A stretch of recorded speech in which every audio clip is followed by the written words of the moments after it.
प्रदेश अध्यक्ष भूपेंद्र चौधरी ने मुरादाबाद में ज्ञानवापी को लेकर दिया बयान। मुरादाबाद पश्चिम भाजपा अध्यक्ष भूपेंद्र चौधरी ने ज्ञानवापी पर आए फैसले को लेकर कहा कि हमारे देश के नागरिकों को न्यायपालिका पर पूर्ण विश्वास है।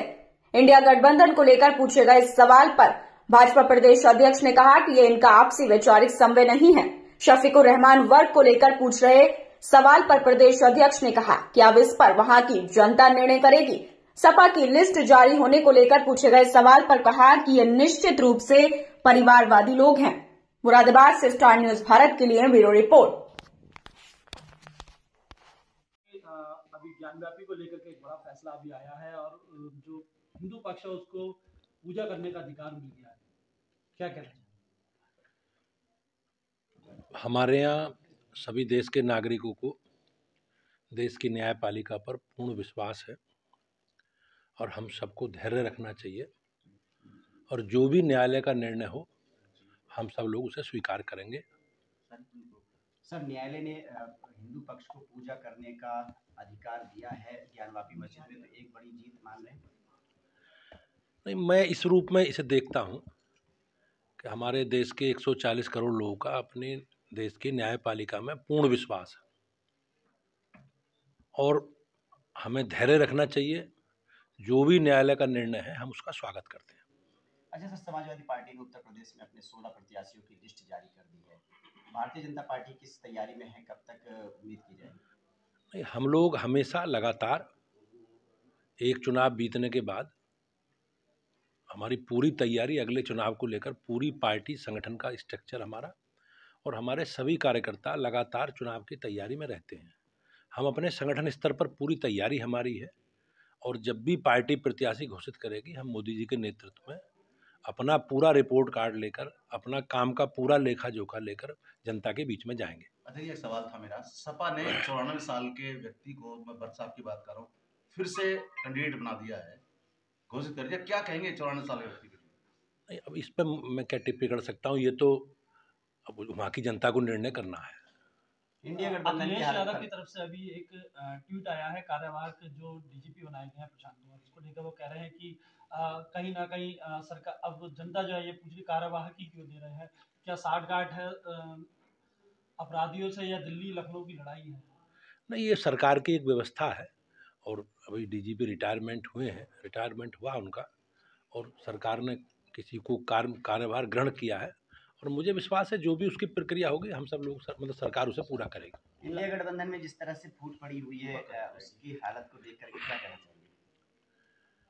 नहीं, आप जिस प्रकार से, ये कोई वैचारिक इनका आपस में समन्वय नहीं है और कांग्रेस का गठबंधन के प्रति जो हमेशा उनका एक नज़रिया रहा है, एक दृष्टिकोण रहा है, आप अगर देखेंगे उनका इतिहास भी, तो हमेशा कांग्रेस की ने हमेशा गठबंधन में जब भी कोई सरकारें बनी, जो भी मिली जुली कभी सरकार बनने का अवसर आया, तो हमेशा कांग्रेस ने उन सरकारों को बीच में ही गिराने का काम किया और ये लोग पिछले लगभग 10 वर्षों से गठबंधन में ही चुनाव लड़ रहे हैं।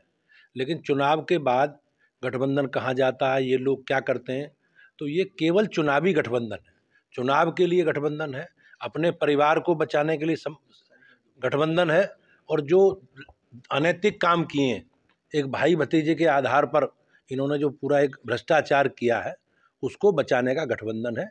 लेकिन देश की जनता, प्रदेश की जनता सब जानती है और प्रदेश की जनता का, देश की जनता का गठबंधन मोदी जी से है।